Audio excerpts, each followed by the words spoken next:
Hello my team, this is Ritu and welcome back in maths pirates classes. आज हम study करेंगे pair of linear equation को solve करने के थर्ड मेथड के बारे में। और वो थर्ड मेथड क्या है ये आप सबको पता है, वो है क्रॉस मल्टीप्लिकेशन मेथड। क्या है वो? Cross multiplication method. यस, आज हम इसे ही डिस्कस करने वाले हैं। तो इससे पहले देखिए, अगर हमें पेयर ऑफ लीनियर इक्वेशन दे रखा है टू वेरिएबल्स में, तो सबसे पहले हमने पढ़ा सब्सटीट्यूशन मेथड। और सब्सटीट्यूशन मेथड में क्या था, उसमें हम वैल्यू को सब्सटीट्यूट करते थे, एक वेरिएबल की वैल्यू को सब्सटीट्यूट करके दूसरे वेरिएबल की वैल्यू फाइंड कर लेते थे। सेकंड मेथड हमने पढ़ा एलिमिनेशन मेथड। उसमें क्या किया हमने, एक वेरिएबल को एलिमिनेट कर दिया।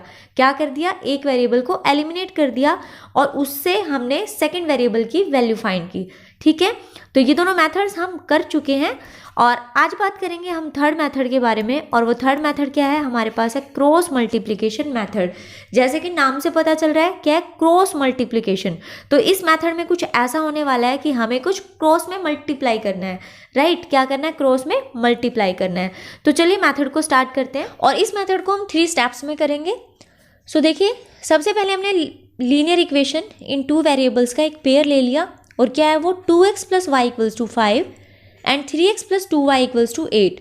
ठीक है, अब सबसे पहले लीनियर इक्वेशन जो कि टू वेरिएबल्स में है उसकी जनरल फॉर्म क्या होती है, तो ये तो आप सबको पता है क्या होती है, a1x + b1y + c1 = 0। ये क्या होती है? लीनियर इक्वेशन की जनरल फॉर्म। किसमें? टू वेरिएबल्स में। अब हमें सबसे पहले फर्स्ट स्टेप में करना क्या है, फर्स्ट स्टेप में जो इक्वेशंस हमें गिवन है उनको जनरल फॉर्म में कन्वर्ट करना है। तो पहली इक्वेशन है 2x + y = 5, तो इसको मैं लिख सकती हूँ 2x + y - 5 = 0। ठीक है, सेकेंड इक्वेशन की बात करें तो ये आएगा 3x + 2y - 8 = 0। तो ये दोनों ही इक्वेशन को हमने जनरल फॉर्म में कन्वर्ट कर लिया। ठीक है, अब बात करते हैं सेकेंड स्टेप की। सेकेंड स्टेप में क्या करना है, मोस्ट इंपॉर्टेंट स्टेप है सेकेंड, उसमें हम क्रॉस मल्टीप्लाई करेंगे। कैसे करेंगे? देखिए स्टेप 2। तो स्टेप 2 में क्या करना है हमें, सबसे पहले जो हमारी इक्वेशन के वेरिएबल्स हैं, वेरिएबल्स क्या क्या हैं, x और y, तो उसको लिख लेना है। ये x हो गया और ये y, और उसके बाद क्या आता है, कांस्टेंट टर्म। तो उस कांस्टेंट टर्म के लिए हम क्या लिख लेंगे, 1। उस कांस्टेंट टर्म के लिए क्या लिखा, 1। सबसे पहले क्या लिखे, जो वेरिएबल गिवन थे वो, उसके बाद कांस्टेंट टर्म। ओके, अब क्रॉस मल्टीप्लाई करनी है। किसको? सबसे पहले देखो, अगर first equation a1x1 + b1y1 + c1 = 0 है, तो सेकंड क्या होगी, a2x + b2y + c2 = 0। राइट, अब देखो यहाँ पे हम जो टर्म्स लिखेंगे वो कैसे लिखेंगे। सबसे पहले यहाँ पर जो रियल नंबर्स है वो हमारे पास क्या है, a b c। भाई ये जनरल फॉर्म है तो हमें पता है x y तो क्या है, वेरिएबल है, बाकी a1 b1 c1 क्या होंगे, कोई भी रियल नंबर्स होंगे।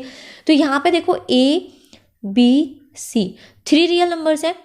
अब ये क्या है, एक साइकिल की तरह मूव करेंगे, एक साइकिल ग्रुप में है a b c। तो सबसे पहले स्टार्टिंग कहाँ से करनी है, b से। क्या ध्यान देने वाली बात है कि जो स्टार्टिंग करेंगे वो बी से करेंगे और बी के बाद सिस्टम से चलेंगे। बी के बाद क्या आता है, सी, सी के बाद आया ए और ए के बाद आया बी।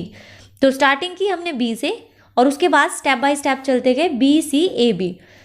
अब देखो जो हमारे पास इक्वेशन है उसमें बी जो है उसके b1 b2 उसके टर्म्स हैं। तो ये आ गया b1, b1 के नीचे लिख दिया हमने b2, c1 के नीचे लिख दिया c2, c1 c2, ये है a1 a2 और ये हो गया b1 b2। ठीक है, याद करने के लिए आप इस मेथड को 23-12, क्या 23-12 नाम से भी आप याद कर सकते हो इस मेथड को, 23-12। अब 23-12 क्या है, देखो 2 से सेकंड टर्म b1 b2, 3 से थर्ड टर्म c1 c2, 1 से फर्स्ट टर्म a1 a2 और 2 से सेकंड b1 b2। ठीक है, तो अगर आपको ऐसे इजी लगता है कि b से स्टार्ट करना है और उसके बाद हमें सिस्टम से मूव करना है तो आप वो कर सकते हैं, या फिर अगर आपको ये ध्यान रहे कि 23-12 क्या मेथड है, 23-12 उससे हम इसको सोल्व कर सकते हैं। लेकिन इसको आप इस नंबरिंग को सिर्फ माइंड में रखिए या फिर नोटबुक में करने के बाद इसको इरेज कर दो, क्योंकि ये ट्रिक हम सिर्फ याद करने के लिए फॉलो करते हैं। तो अब देखिए आगे आगे क्या करना है, अब हमें क्रॉस में मल्टीप्लाई करनी है। तो सबसे पहले क्रॉस में अप से डाउन जाएंगे, अप से डाउन, ऊपर से नीचे आए। अब C1 यहाँ पर भी क्रॉस में मल्टीप्लाई और यहाँ पर भी क्रॉस में मल्टीप्लाई। ठीक है, अब देखो फर्स्ट B1 C2, C1 को A2 से मल्टीप्लाई किया, A1 को B2 से। अब देखो क्रॉस में मल्टीप्लाई करनी है हमें, तो सबसे सिंपल ये है, पहले अप से डाउन ऐसे लिख दिया आपने, उसके बाद डाउन से अप ऐसे जाएंगे, तो ये क्या हो गया, क्रॉस में मल्टीप्लाई हो गया। या आप डायरेक्ट भी कर सकते हैं, जैसे आपको इजी लगे, कि पहले इसको इससे मल्टीप्लाई किया और उसके बाद इसको इससे। ठीक है, सेम यही रहेगा सब में, पहले ऊपर से नीचे आए और फिर नीचे से ऊपर। तो हम यहाँ पे क्या करें, क्रॉस में मल्टीप्लाई कर रहे हैं। ये था हमारा स्टेप नंबर सेकंड। अब देखो इसमें आगे क्या करना है, स्टेप में x, y और 1, ये हमारे पास 3 टर्म्स है।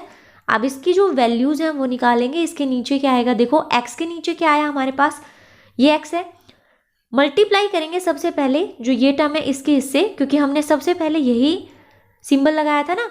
तो B1 को C2 से मल्टीप्लाई किया, किससे मल्टीप्लाई किया, B1 को C2 से मल्टीप्लाई किया, बीच में आया माइनस, उसके बाद B2 को C1 से किया, तो ये आ गया B2 C1। ठीक है, नेक्स्ट देखिए y का क्या था, C1 A2 और C2 A1, C1 A2 और C2 A1। ठीक है, देखो 1 के नीचे क्या आएगा, A1 B2 minus A2 B1, A1 B2 minus A2 B1।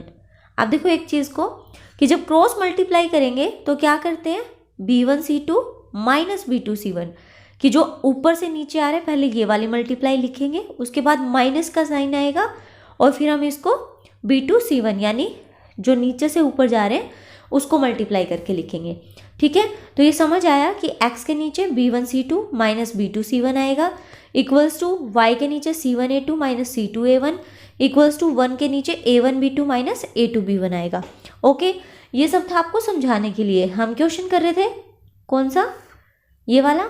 तो अब देखो यहाँ से हमारे पास क्या आया, B1 A2 C2 जो भी ये टर्म्स है, रियल टर्म्स है, तो ये सारे क्या देंगे आपको, कांस्टेंट टर्म्स देंगे, राइट। तो x के नीचे भी कुछ कांस्टेंट है, y के नीचे भी कुछ कांस्टेंट है और 1 के नीचे भी कुछ कांस्टेंट है, और इक्वल्स टू है सबके बीच में। इसका मतलब क्या है कि x अपॉन समथिंग इसके इक्वल होगा, और ये इसके भी इक्वल होगा, ये इसके भी इक्वल होगा, राइट। y इसके भी इक्वल है और अगर देखा जाए तो ये इसके भी इक्वल है। भाई अगर इक्वल टू का मतलब है तो इसका क्या है कि तीनों ही एक दूसरे से इक्वल है, राइट। सो अगर ये इक्वल है तो इनको किसी भी दो टर्म्स को एक साथ ले लो, एक x को ले लिया और एक इस 1 वाले टर्म को, दोनों को एक साथ लेके x और y की वैल्यूज फाइंड कर सकते हैं। ठीक है, तो ये सब था आपको समझाने के लिए। अब डायरेक्ट हम अपने क्वेश्चन पर आते हैं जो हम एग्जाम्पल लेकर चले थे। सो देखिए ये था हमारे पास x, y और 1। ओके, सो अब इस क्वेश्चन को करते हैं। x और इसके नीचे हम इसके जो वेरिएबल थे क्या, b से स्टार्ट था यानी सेकंड टर्म, और इसके वेरिएबल्स क्या हैं 1 2 b, उसके बाद c, तो माइनस के 5 माइनस के 8 b c, उसके बाद a था और a क्या है हमारे पास 2 3, राइट। उसके बाद फिर से b यानी कि 1 और 2। ठीक है, अब क्वेश्चन बिल्कुल इजी है, सिर्फ वो समझाने के लिए, क्योंकि वहाँ पे हम जनरल टर्म्स को यूज़ कर रहे थे, जनरल कोफिशिएंट थे उनको यूज़ कर रहे थे। अब अगर सिंपली क्वेश्चन को देखें तो ये क्या है, ये हमारे पास क्या थी, लीनियर इक्वेशंस थी 2 वेरिएबल में, और उसके बाद हमने क्या किया, उसको जो लीनियर इक्वेशन की जनरल फॉर्म थी उसमें कन्वर्ट किया। उसके बाद क्योंकि 2 वेरिएबल थे x और y, तो हमने x और y वेरिएबल को लिखा और कांस्टेंट की जगह पे क्या लिख दिया 1। अब मैंने क्या बोला था, 23-12 का जो मेथड था हमने उसको अप्लाई किया, 23-12 के मेथड को या फिर ABC इस मेथड को हमने अप्लाई कर लिया।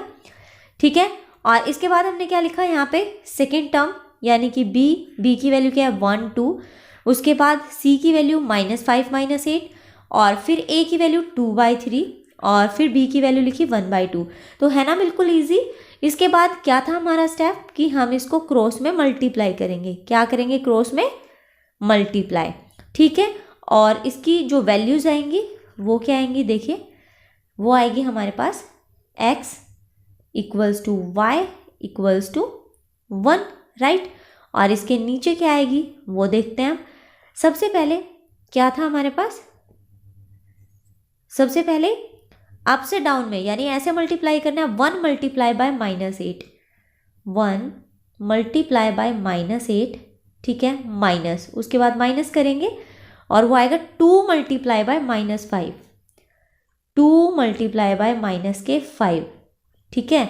नेक्स्ट y की बात करें तो ये आएगा -5 multiply by 3, -5 multiply by 3 and minus second आएगा -8 मल्टीप्लाई बाय 2, -8 मल्टीप्लाई बाय 2, ठीक है, ये है 2।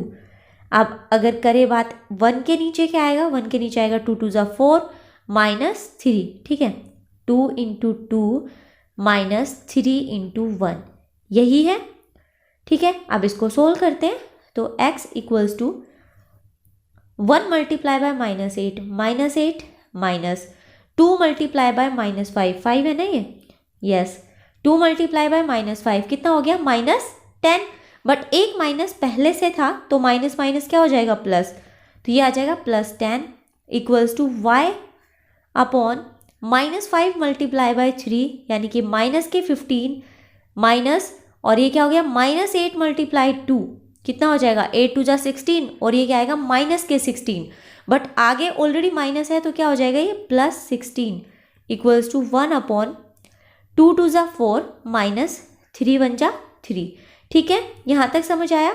अब आगे सोल्व करते हैं इसको तो -8 + 10 कितना हो गया 2, y -15 + 16 यानी कि 1, और ये आया 1 अपॉन 4 -3 कितना आ गया 1 आ गया, ठीक है, यहाँ तक समझ आया। अब जो हमारा थर्ड स्टेप था उसमें हमने क्या बताया था कि जो सेकंड स्टेप है उसमें हम यहाँ तक ठीक है कि x/2 equals to y/1 equals to 1/1। अब थर्ड स्टेप में क्या करेंगे कि कोई भी जो 2 टर्म्स हैं, ठीक है, इक्वल टू में है, किसी भी 2 को एक साथ लेंगे तो हमें वैल्यू मिल जाएगी, तो हम इसको भी कांस्टेंट टर्म के साथ ले लेंगे और इसको भी, तो देखिए वैल्यू क्या आएगी हमारे पास। अगर हम x/2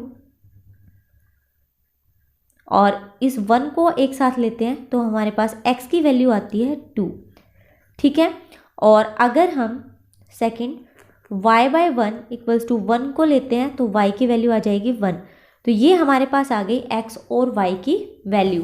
तो ये था क्रॉस मल्टीप्लिकेशन मेथड। थर्ड, इसमें एक चीज़ और याद रखने की ज़रूरत है, वो क्या है, वो ये है कि जो हमारे पास ये टर्म है, ठीक है, 1/1 की जो टर्म आई थी, कांस्टेंट टर्म आई थी 1/1, ये जो नीचे है 1, ये क्या होना चाहिए not equals to 0। Not equal to 0 का मतलब देखिए हमने ये टर्म यहाँ से निकाली y इक्वल्स टू 1/1, ये आया हमारे पास। तो जो ये 1 है ये टर्म एक्चुअल में क्या थी, जो जनरल टर्म की अगर हम बात करें तो ये थी a1b1 माइनस a2b1। जब हम यहाँ पर बात कर रहे थे तो ये था 1/this, ठीक है। तो a1b1 माइनस a2b1 ये क्या होना चाहिए not equals to 0। Not equals to 0 क्यों होना चाहिए, उसका एक रीज़न है कि अगर ये 0 हो गया यानी 1/0 हो गया तो वो क्या हो जाएगा नॉट डिफाइंड, और नॉट डिफाइंड हो जाएगा तो हम क्वेश्चन को सोल्व नहीं कर पाएंगे, तो इसका मतलब ये क्या होना चाहिए नॉन ज़ीरो, ठीक है। तो ये था क्रॉस मल्टीप्लिकेशन मेथड। इस मेथड के कुछ और कुछ क्वेश्चंस की प्रैक्टिस आप करते रहिए, आगे बढ़ते रहिए। Bye, take care.